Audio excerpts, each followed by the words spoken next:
Magandang araw! April Marcas po, ang inyong pretty ate sa Edtech Unit. Alam ba ninyo na may webinar o online training session ng Edtech Unit tuwing Sabado?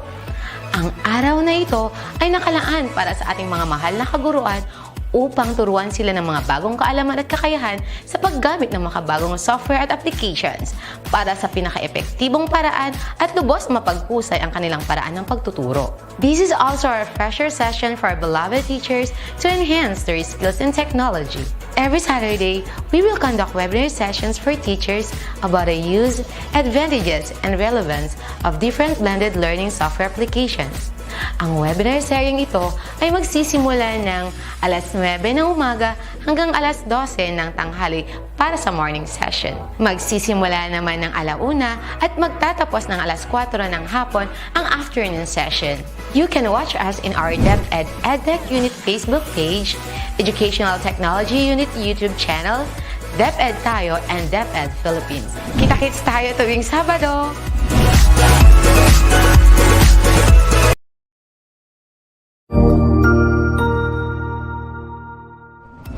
Magandang araw! Sir Wilbur po, at your service. Narito ang ETUlay upang gabayan ka sa inyong pag-aaral upang lubos na maunawaan ang iba't ibang paksa o subject. Ang ETUlay ay isang free online tutorial class na pinangungunahan ng ICT's Educational Technology Unit sa pamumuno ni Undersecretary Elaine Del B. Pascua. Ang programang ito ay hindi lamang para sa mga bata, kundi ito rin ay magsisilbing gabay sa mga magulang at mga guro kung paano nila ituturo o gagabayan sa bawat asignatura ang kanilang mga anak o mga estudyante. Sa kasalukuyan, ang self-learning module mula sa rehiyon ng Calabarzon at kilala sa tawag na Pivot ang ginagamit sa ating ETUlay online class. Kaya ano pang hinihintay ninyo? Ihanda na ang inyong mga ballpen o lapis, papel o kwaderno at samahan kaming itulay ang pagkatuto para sa bawat batang Pilipino.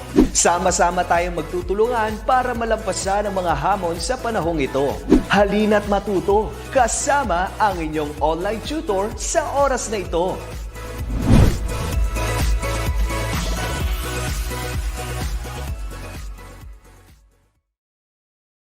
All right, good afternoon, everyone. Welcome back to another ETUlay session with Tutor T. This is Contact Center Services for Grade 10 students. But if you're not Grade 10 students, you are welcome to join us because I believe that the skills and knowledge and the attitude that you will obtain from this session will not just help you in contact center services, but also in any other industries out there. And whatever endeavor that you'd like to have sa buhay mo, this will definitely help you. At I encourage you to please share our session today. Share it on your social media, like your Facebook, your YouTube channel, if you have, or share it on Messenger. And make sure that you share the knowledge that you're learning from this session, and also the opportunity that you have learning with Tutor T in this afternoon.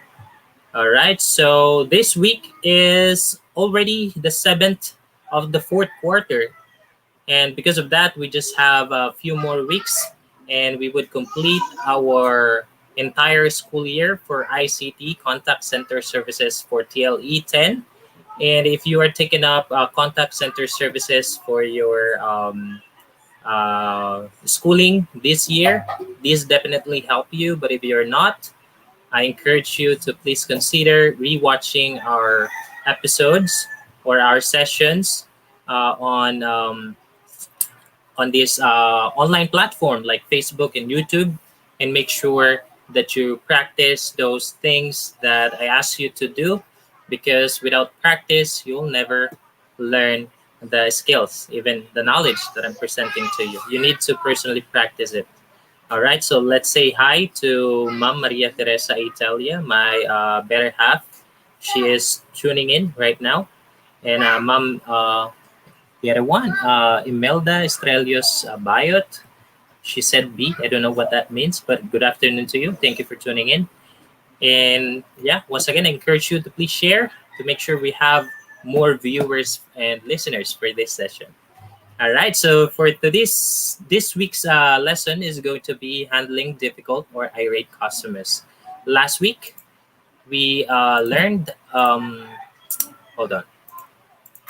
Okay, later natin yan. I think I messed up. There. Okay. So last week, these are the things that we discussed. We discussed the types of complaining customers. Okay, diniscuss natin yung 10 na yan, and I've given examples of that kind of customer so that of each kind, or how to say that properly. I gave example for each type of customers last week, from irate to passive customers. And if you want to understand it deeper, you better go back to our session last week. Again, search it via our online platform, DepEd Edtech Unit, Facebook page, DepEd Philippines, and also the official YouTube channel of Edtech Unit and DepEd TV official YouTube channel. Pwede nyo po yung balikan, pag-aralan para alam ninyo paano ma-identify itong iba't ibang uri na mga nagko-complain na customers. And at the same time, I've given examples on how to respond to these types of customers. Okay? And I hope you'll do that, because without doing what I just said, learning isn't complete, di ba? Kung hindi natin pinapractice yung ina-ask ng ating tutor and ating teacher sa ating classroom. Alright? So yan yung pinag-usapan natin last week, yung 10 types of complaining customers. Okay. So this week's expectations, so I'm going to encourage you to after watching this session, give yourself a time to rewatch it again, and then try to do those activities that I'm going to present you later on. Okay, kung hindi mo man siya masabayan today because you're busy with something, pero sana kapag may free time ka throughout the week, you can practice those practices that I'm gonna give you later on. Okay. All right. So at the end of the learning period, the student should be able to, number 1, enumerate the points to remember in responding to complaints. So there's gonna be 10 points to remember, and I'm gonna encourage you to write it down on a piece of paper or take down note of it on your mobile phones. You can screenshot all of these 10 points to make sure that you have reference when the time you need them. Okay. Next is examine the sympathy statements to which situation should each be used. Okay. So I'm going to provide 5 types of sympathy statements, and you're going to identify which one is being used in a particular situation. Okay. Later on. So be ready with that. So again, take down notes, screenshot as much as possible. Okay. Number 3, practice to become polite and respectful in dealing with frustrated customers. Okay, this is something that we wouldn't be able to do actually or personally right now, because this is something that requires your discipline to apply whatever it is that your teacher or online tutor is asking you to do.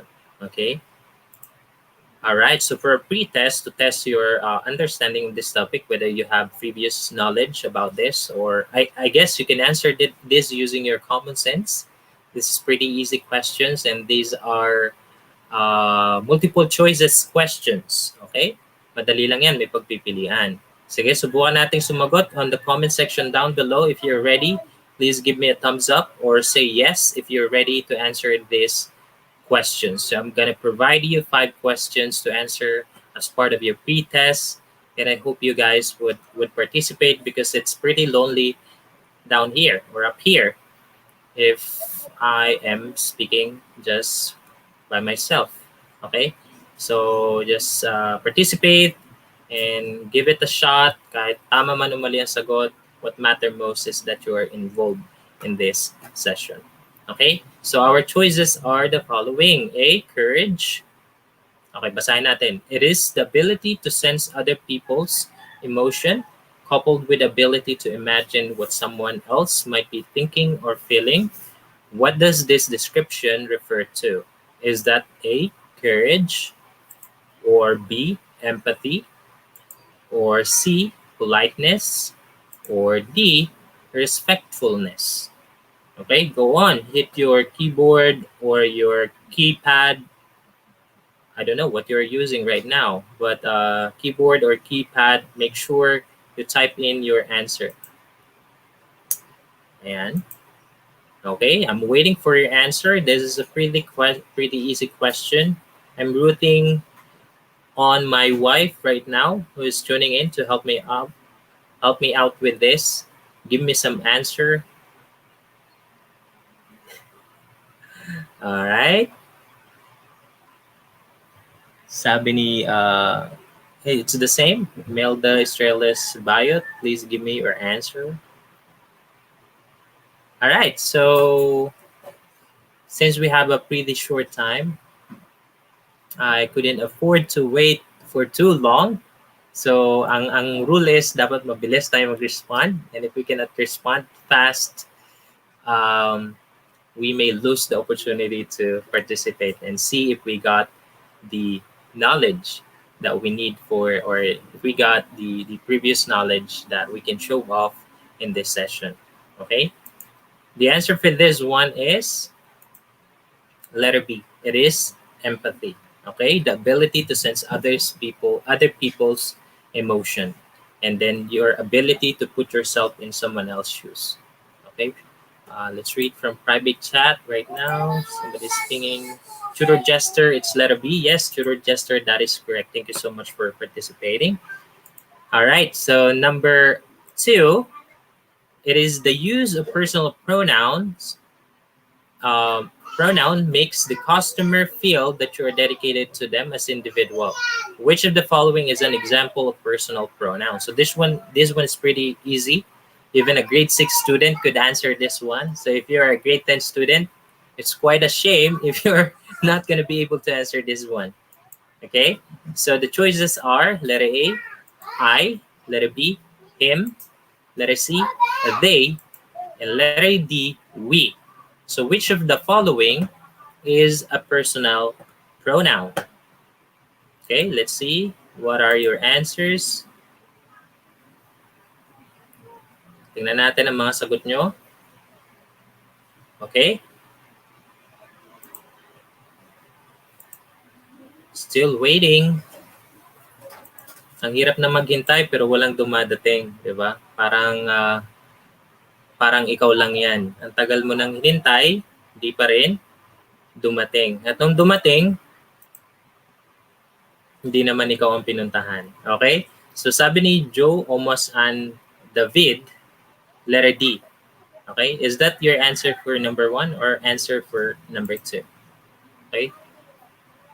Tutor Jester, letter D. Joe, Omos, David, letter D. Which among the following is a personal pronoun? When we say personal pronoun, it's something that is personal. Okay, personal. It is you. Okay.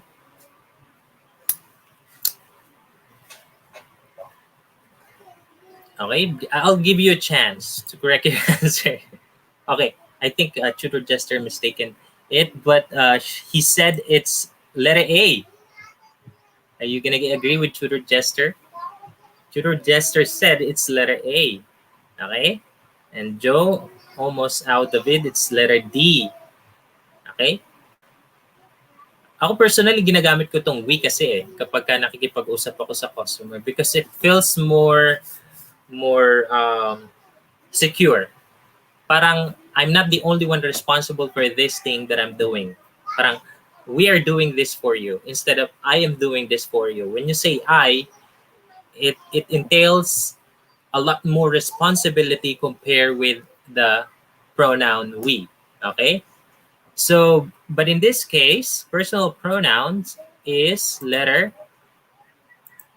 it's letter A. It's I. We are encouraged to use I, and we would discover what is the reason for that later on. Okay? So, may sumagot sa inyo na letter D. Ako personally, nung nasa call center ako, ang ginagamit ko ay yung letter D. Mas gusto kong gamitin yun kasi nga, mas secure. But in this lesson of ours, why um, why does or why do our customers prefer us as an agent use the personal pronoun I than we? Bakit kaya mas gusto nila yung I kaysa we? Tayo naman, mas gusto natin yung we kaysa I. Okay? As an agent. We'll discover that later on. Okay? So dito naman sa number 3 question, which of the following should be avoided in promoting positive language? Okay? Alin daw ang dapat iwasan sa pag-promote ng positive language? Is it letter A? There's nothing we can do. Is that a positive statement or positive language? So that is the question you have to consider each time that I provide you a choice or these choices that I'm going to present to you. So examine them if it's positive or if it's negative, because we're looking for something that we need to avoid for us to be able to promote positive language. So B, if I'm not mistaken, the problem seems to be that blah, blah, blah. Okay. Letter C, I understand how this must have upset you and I'll get on it immediately. Okay. Letter D, this feels like an issue which might be out of my control, but let me double check that. Okay? Alin sa mga ito, sa mga choices na ito, ang dapat mong iwasan na sabihin para ma-promote mo yung positive language kapag kausap mo yung isang irate or difficult or galit na customer. Okay? I'm waiting for your answers. Give me your answers. Okay? I'm rooting on our viewers right now to keep this conversation going. Okay, I want this to be as much interactive as possible, and I need your help, and I'm begging for your help. Okay, so which one should you avoid to be able to promote positive language? Okay, coming out from Tutor Jester, he said it's letter A. Okay, yan, pumipiyak na si Tutor T. Medyo nangangalay na magsalita. But anyway, sabi nga ni Tutor Jester, it's letter A. How about you, mga kachuti? Okay, letter A ba yung dapat nating iwasan? Sige nga. The answer is letter A. Yan, tama yung letter A, yung dapat nating iwasan because it's already negative. There's nothing we can do. When you said that, that's pretty much the end of your business with your customer. Thank you from Sir Kit Alfonso Nadado, one of my best friends out there. Thank you so much for participating in. And I'm happy to see you on the comments section. Okay? Ayan, letter A daw sabi ni Sir Kit Nadado. You can follow Sir Kit Nadado on DepEd TV. He is teaching reading and writing. And if you want to be more effective in English communication, he is someone you need to follow. Okay? Sundan nyo lang siya. Invite nyo siya as friend. If he's willing, he's gonna accept you. But you better follow him on DepEd TV. You just type in reading and writing and you are going to be directed to all of his episodes. Okay? Next, in dealing with customers' complaints, all of the following are to be considered exempt. Okay, Lods, pa-shout out po. Napakagaling po ni Sir RJ. Thank you so much, Sir Kit Nadado. You're my idol, actually. One of the persons I admired when it comes to teaching and learning. You're the best. Okay, ano daw dito yung ating dapat i-consider? Alin dapat dito yung hindi natin i-consider daw kapag nagdi-deal tayo sa complaints ng mga customer? Is that show empathy, or letter A, show empathy? Letter B, do not interrupt. Letter C, do not ask more questions. And letter D, make the customer feel valued. Okay, which one should you avoid? Okay?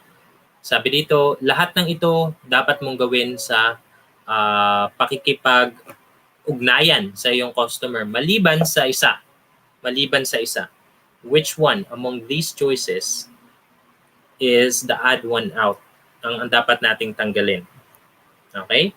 Let us wait for all of your answers. Ayan.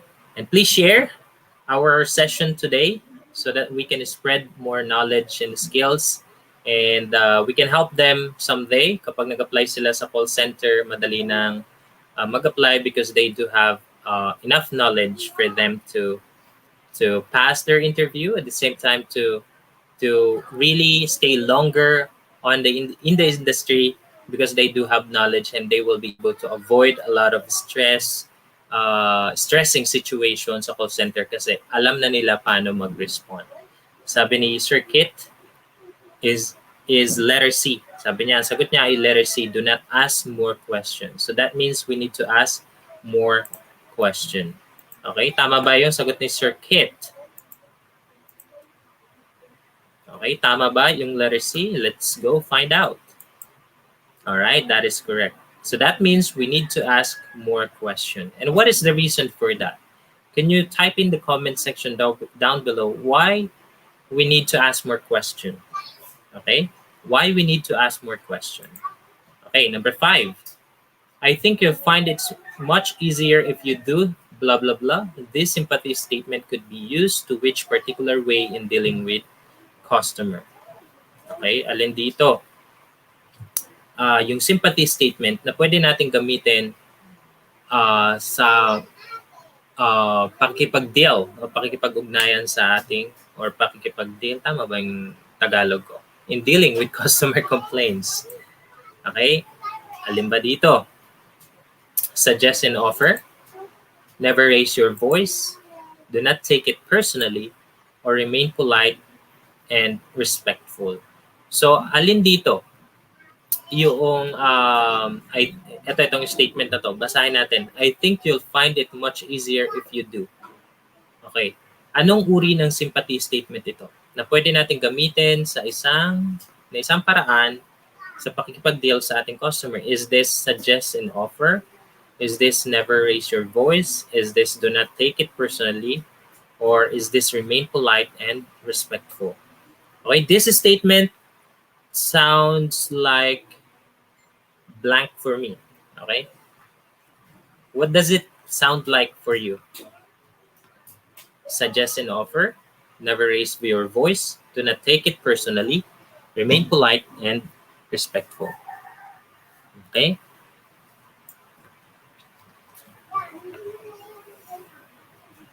Ayan, meron na agad sagot si Sir Kit. Thank you so much, Sir Kit, for participating in. Sabi ni Sir Kit, it's letter A. All right, let's go find out if it's letter A. Yes, that is correct. So we're going to provide more of this sympathy statement later on. And what you're going to do in the post-test is to identify what particular or what type of sympathy statement is being referred to, is being meant doon sa statement. Okay, good afternoon po, sir, from Ma'am Nina Calapio. All right, Ma'am Nina Calapio, please share our ETUlay session for today. It's contact center services. This is going to help even your friends, family members who are looking for a job if they do prefer working in the BPO industry.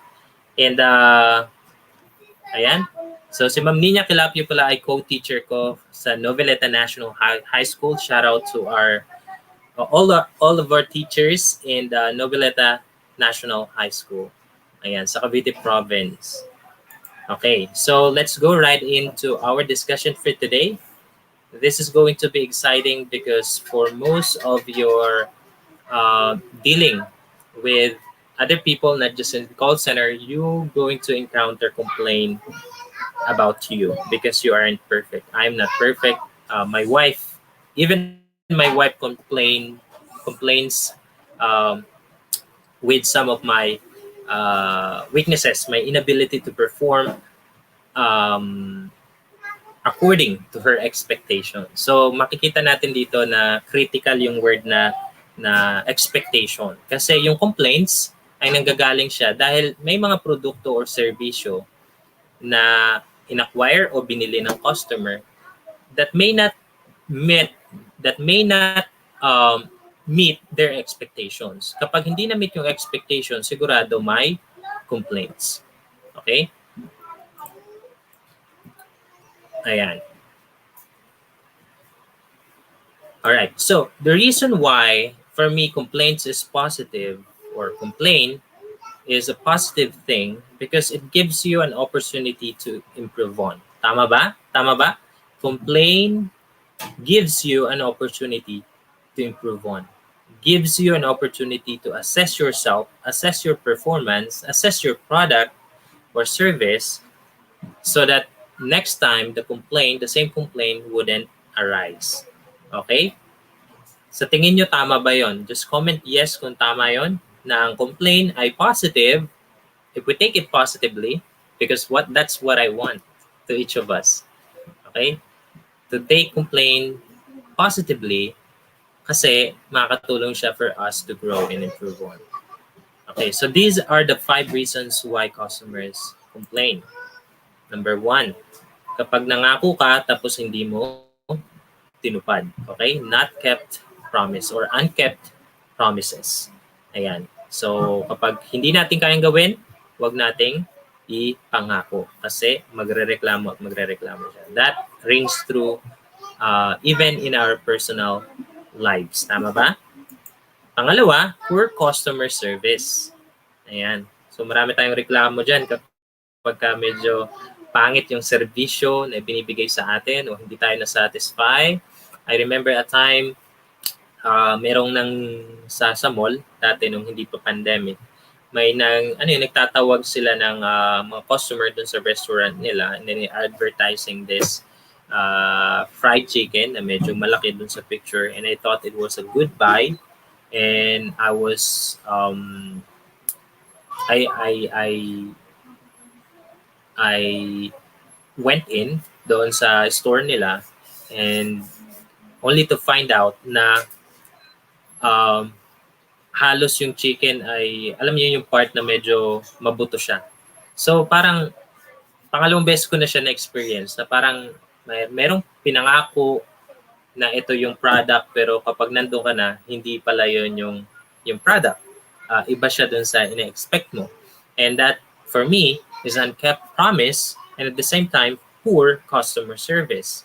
Kasi nga, hindi mo ibinigay yung pinangako mo. So parang magka-akibat itong dalawa na ito, di ba? Sabi ni Sir Kit Nadado, I agree, complaints are a form of feedback that will prevent you from repeating a mistake. It's good for you as long as you don't take it personally. Tama. Don't take it personally. Take it something that they tell you because they want you to perform better. They want you to improve. Okay? Don't take it personally, yung mga complaints yan. So, same thing sa customer service. Dapat di natin tinitake personally. So, number 3, hidden cost or charges. Who among you have experienced this? Na nag-avail kayo ng product and service and they promise to give you this amount of service only to find out that each time they added service on the product, they also add service charge or cost that you know not of. And you'll be surprised that when the billing came, makikita mo na sobrang laki na nung bills mo, di ba? Sino naka-experience niyan? Ayan. So yan yon, yung mga dahilan bakit nagka-reklamo yung mga customer natin. So low quality products, okay? But if you buy a product at a low price, don't expect too much. Okay? Nagoyo ako dyan maraming beses. Okay? I-inform ko na rin kayo ito. Ayan. Bumili ako ng USB online. Hindi ko na sasabihin yung online store kasi baka mapagalitan tayo. Ayan. Bumili ako ng USB. Sabi dito, 2 terabyte. So parang it's good to be true na nakita ko. But since mura siya, sabi ko okay lang naman kung medyo magoyo ako. But kung totoo, it's a good buy. So bumili ako at ginamit ko siya. Nakita ko 2 terabyte nga siya pagsalpa ko sa PC. Pero after few days, hindi ko na siya mabuksan, hindi ko na magamit. So yun yung problema. Sayang lang yung mga in-upload ko na mga dinownload ko rather dito na mga files, di ba? So sometimes kapag low price, don't expect so much. Pero kapag ka medyo maganda rin yung presyo, of course, magrereklamo tayo pag low quality product yung sinend or binenta sa atin. Okay? Next, unresolved processes. Okay? This usually happens in the call center industry. Okay? Some of the agents would promise to fix an issue, and sometimes they would just like do some shortcuts that doesn't really some shortcuts that don't really solve the issue, but rather just, parang tinapalan lang yung problema pero nandun pa rin yung hidden or nandun pa rin yung main issue. Kaya nangyari, tatawag ulit si customer na irate na siya, galit na siya kasi paulit-ulit yung proseso na ginagawa niya na pagtawag pero hindi naman nare-resolve yung issue. Okay? So, yan yun. Yung mga dapat nating iwasan para maiwasan rin yung complaining customers. Pero kung hindi natin maiiwasan, ito yung kailangan natin gawin. How would you deal with complaining customers? First of all, it takes character on the part of the call center agent to keep calm. Okay? Especially the newly hired. Okay? Kapag bagong hire ka, ito yung challenge mo, to remain calm even when your customer is verbally abusing you. That's a challenge. Kasi makakarinig ka ng mga cuss words, cursings, okay, from your customers because they are frustrated and they don't quite happy with your service, di ba? Ganun yun minsan, mangyayari sa inyo. Not minsan, but most of the time. Kaya dapat maging calm ka lang. So yun yung challenge. Okay? So how would you deal with complaining customers? Number one, okay, 10 ito, like what I said early on. You have to screenshot or take down notes of these 10 points that you need to remember when dealing with complaining customers. So you need to use or apply when dealing with complaining customers. Number one, listen carefully and quietly to their complaints. Okay? Kadalasan ang nagkakaproblema dito actually mga tenured agents. Yung kapag nag-uumpisa pala magsalita yung customer, they already know what's the issue and they pretty much have the experience in solving that kind of issue. So they tend to interrupt their customer while speaking.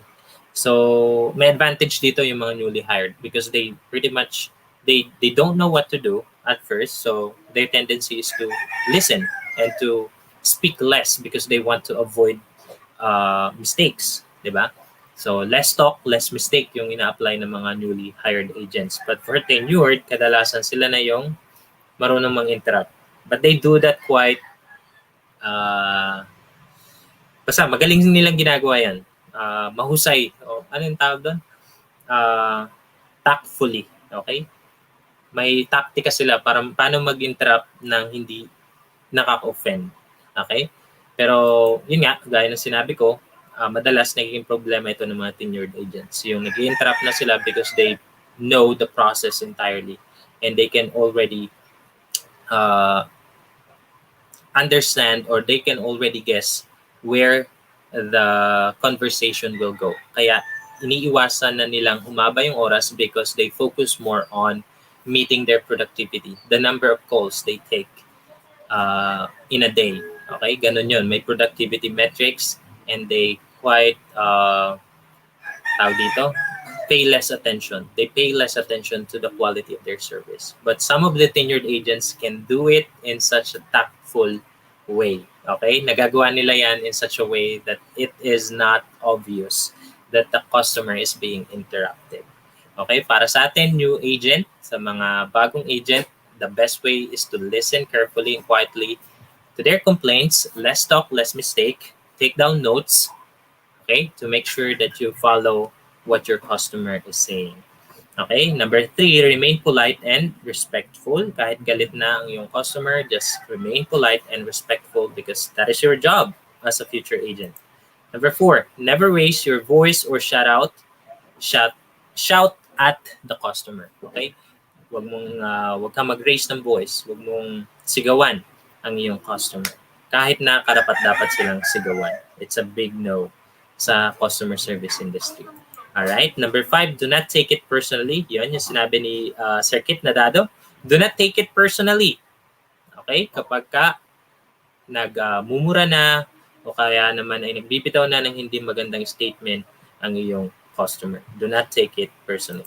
Okay. And down with the last 5. Number 6, make the customer feel valued. Okay. May mga spiel actually na ginagamit dyan. Mga spiel na pwede mo ring i-apply sa sarili mo. Like for example, sa amin, nung nag-work ako sa healthcare company, okay, na may BPO dito sa Pilipinas, ang tagline namin that make our customer feel valued is that we thank them for being the best part of our company. Thank you for being the best part, ganun. And thank you for doing business with us, ganun. So we appreciate their doing business with us, okay? Number 7, show empathy. So this is something that we could apply right on by just using the skills that our training or trainer would provide to us. However, we need to make sure that we say it in a genuine manner. Dapat hindi word by word na yun yung ginagamit natin. Alamin lang natin how to phrase, how to say it, but make sure you internalize those empathy statements para kapag sinabi mo siya sa customer mo, mas natural siya at mukhang hindi mo binabasa. Okay? So pag sanay ka na, hindi mo na kailangan ng mga empathy statement na yun because you can just practice it. You can just do it because you already practice it several times. Okay, next, suggest and offer. Ayan. So instead of commanding and telling your customer what to do, you should suggest and offer rather than telling your customer what to do. Yun yung gusto kong sabihin. Okay? Next, ask more questions. We need to ask more questions because we need to understand, really understand our customers. Without asking questions, you're not gonna get into the details, into the main issue. Okay? You're not gonna get there if you are not asking questions. Ask question for clarification. Ask question for understanding. Okay? And number 10 is slow down and paraphrase. So when you ask question, make sure you do this. So magkasunod yan. Pagkatanong mo, sasagot siya, and then you slow down a bit and paraphrase. How do you do that? How do you paraphrase? Pwede mong simulan, did you mean? Okay, pwede mong sabihin yun, did you mean? Or if I understand it correctly, tapos sasabihin mo kung ano yung paraphrase statement mo nung sinabi niya. Okay? Alright, so as the customer call for a problem, and you as a call center agent, it is your job to make them feel heard, acknowledged, respected, and understood. To do this, you must show empathy. Okay? And what is empathy? So dito sa PowerPoint presentation natin, it reads, empathy is the ability to sense other people's emotion coupled with the ability to imagine what someone else might be thinking or feeling. Likewise, okay, to understand and share the feelings of another. So you can convey empathy by using empathy statements. Empathy statements are short statements that help you start a connection with the customer. Using this will make the caller from the other line or the end of the line, other end of the line feels that their concern is your focus and that you are taking responsibility to help them resolve their issues. Ayan. So that is the importance of empathy. And we keep repeating this principle over and over because I think this is the heart of customer service. You being able to understand, see the issue on the customer's perspective. Okay? Yun yung empathy. You see the problems and issue on the customer's perspective. Kung paano niya nakikita yung problema. Okay? Alright. So, ito na yung mga pwede natin gawin. How to effectively use the empathy statements sa ating customers. Okay? Ito yung naging bahagi ng ating pretest, di ba? Yung una, paggamit ng personal pronouns. Yung itong example dito, the use of I rather than we makes the customer feel that you're personally dedicated to them as an individual. Okay, like what I said earlier, we as an agent, we are more comfortable using the pronoun we because it's more secure. It's like we as an entire organization is responsible or are responsible to the solution we are proposing, 'di ba? Pero kapag ginamit mo yung I, parang pakiramdam mo ikaw yung responsible. Okay? On the call center agent's perspective, we would like to use we. However, on the customer's perspective, they'd rather have us say the pronoun I because they want us as an agent to fully take that responsibility, that we would do the best we can to come up to the resolution that you or that you both agree on. Okay? So yun yung gusto nila. Mas gusto nila yung I. So that's the reason why in this our lesson, I encourage you to use I rather than we because we want our customer to feel that we are personally dedicated to them as individual, not as a collective group of people or a collective company, di ba? Number 2, active verbs compare active verbs. Ayan. So, gumamit daw tayo ng active verbs. So, i-compare natin ito. Itong dalawang statement. Which one do you prefer hearing from an agent if you are in the shoes of your customer? Alin yung mas gusto mong marinig? Your concern will be fixed by our team or I will ask our team to fix your concern. Okay? Ayan. I guess we would all agree that we want to hear the second one. I will ask our team to fix your concern.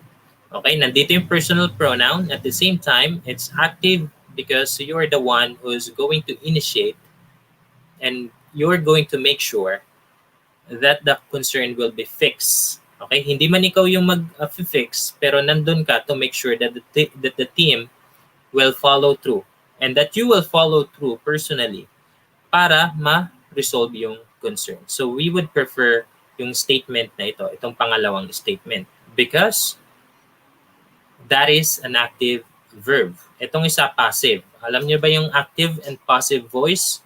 Okay, sa mga thesis, we tend to use passive voice. Pero sa customer center or customer service industry, we prefer using active voice statements. Okay? Next. Ayan. So the first statement lacks personality and underlying responsibility, while the second statement lets the customer feel that you will be personally working to fix his or her issue and will continuously follow up the team until it is done. It adds a sense of immediacy or urgency. Okay? So number 3, authenticity. Ayan. Authenticity. In relating your empathy statement, be genuine and honest. Reading your script without being authentic may be sensed by the customer and can increase anger. Ayan. So that's the reason why you have to internalize those empathy statements because you want to say it with authenticity. Okay? So, yun yun. Yun yung dahilan kung bakit dapat nating isapamuhay yung mga empathy statements. And I think we Filipinos are really good when it comes to empathy. Okay, maawain tayo. We have big hearts and kind hearts. Diba? Tayo mga Pilipino. Kaya magagawa natin to so easily with proper practice and constant practice as well. So it is advised to use contractions or short forms of verbs such as your, can't, his, and don't. Ayan. So gumamit tayo ng contraction kapag nakikipag-usap sa customer. Ang kabaliktaran nito, itong you are, cannot, he is, and do not. Okay? Dapat ang gamitin natin ay yung contraction like your, can't, his, and don't when we're reading our empathy statement. Okay? Number 4, positive language. Use positive words such as yes, definitely, absolutely, certainly. These words are affirmatives and take out the uncertainty from the interaction and removes doubt. So ano yung kabaligtaran nitong yes, definitely, absolutely, certainly? Okay? Ang kabaligtaran niyan, syempre yung no, kind of, sort of, and I don't know. Diba? Yun yung mga negative languages that we need to avoid. And these are the positive languages or affirmative statements or words that we should always use when dealing with our complaining customers. Okay, but if the answer is really no, you just have to say no and make sure you follow up a positive statement, or you follow that with a positive statement and let your customer understand why it is no. Okay, if it's really a no. All right, number 5, progressive verb. Progressive verb, ang example niyan yung mga ing words, yung may ing. So the verbs in progressive forms such as resolving, asking, working are particularly advised when handling irate customers. This would be perceived as you are actively and currently working to fix the issue. Okay? So suggestion again, and things or a thing that you must apply is use progressive form of the verb as much as possible. Okay? As much as you need them. Gumamit ka ng progressive form of the verb because that gives your customer the feeling that you are doing something to fix the issue, or you are on the issue at that particular time. Okay? All right.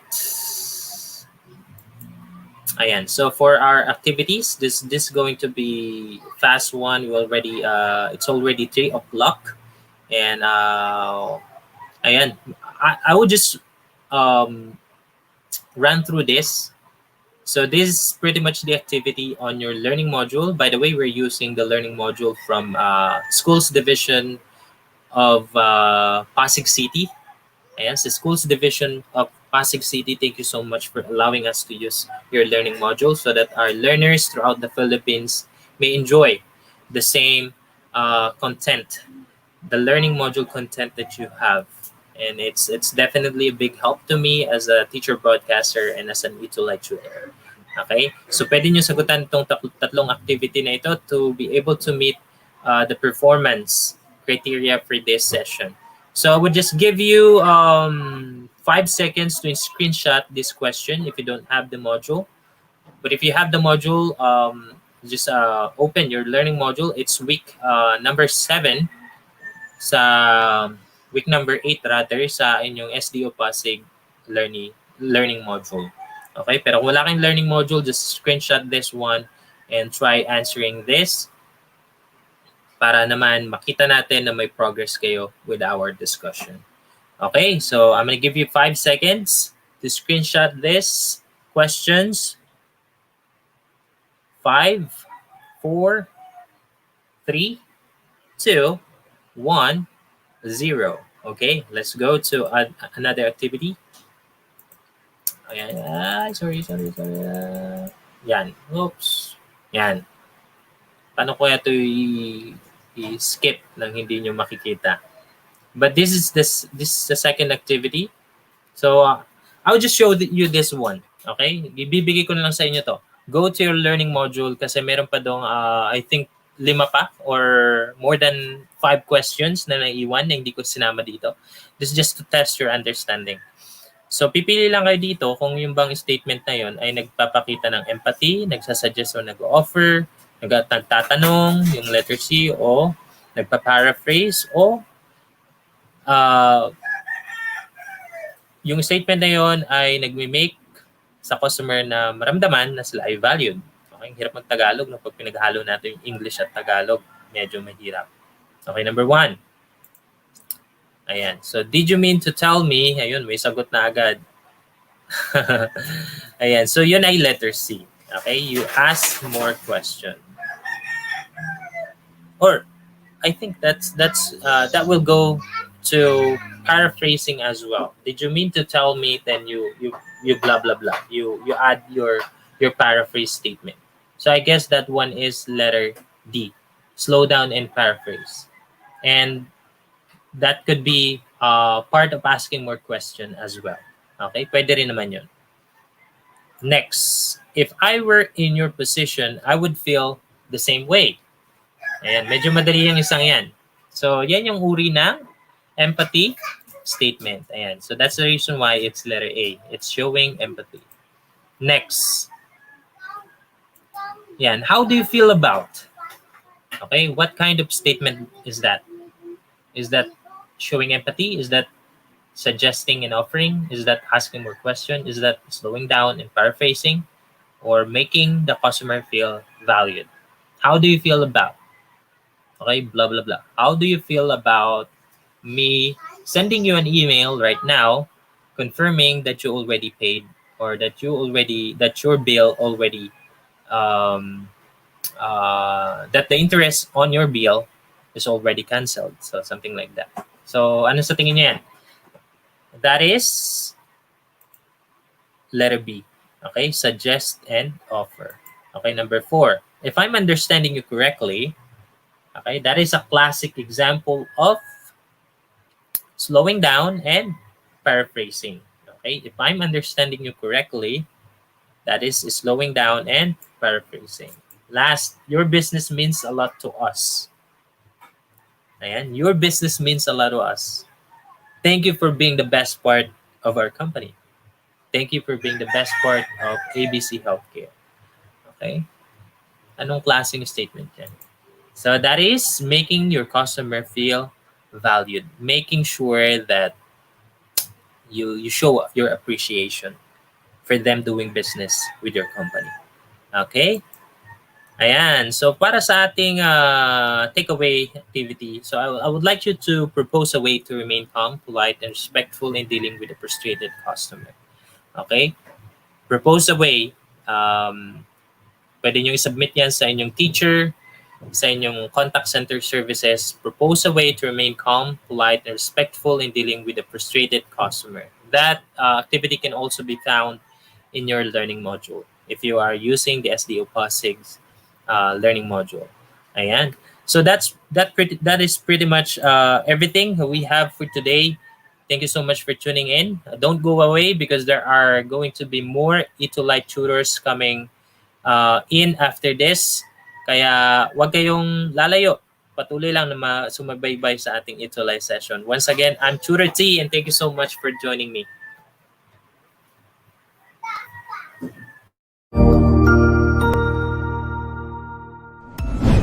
Sigurado ako na marami ka na namang natutuhan sa ating ETUlay tutorial session ngayong araw.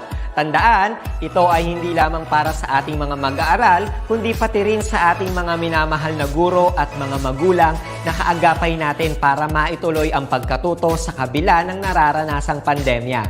Patuloy ding sumubaybay sa DepEd TV para sa mga araling ginawang video episodes. Mapapanood ito mula Lunes hanggang Sabado, alas 7 ng umaga hanggang alas 7 ng gabi sa inyong mga telebisyon. Abangan sa Lunes mula 1:00 ng tanghali ang iba pang aralin sa ating ETUlay free online tutorial session sa Science. I-like and subscribe at manatiling nakasubaybay sa ating ETUlay tutorial session sa DepEd Edtech Unit FB page at Educational Technology Unit channel sa YouTube at sa DepEd Tayo at DepEd Philippines social media accounts. Paalam!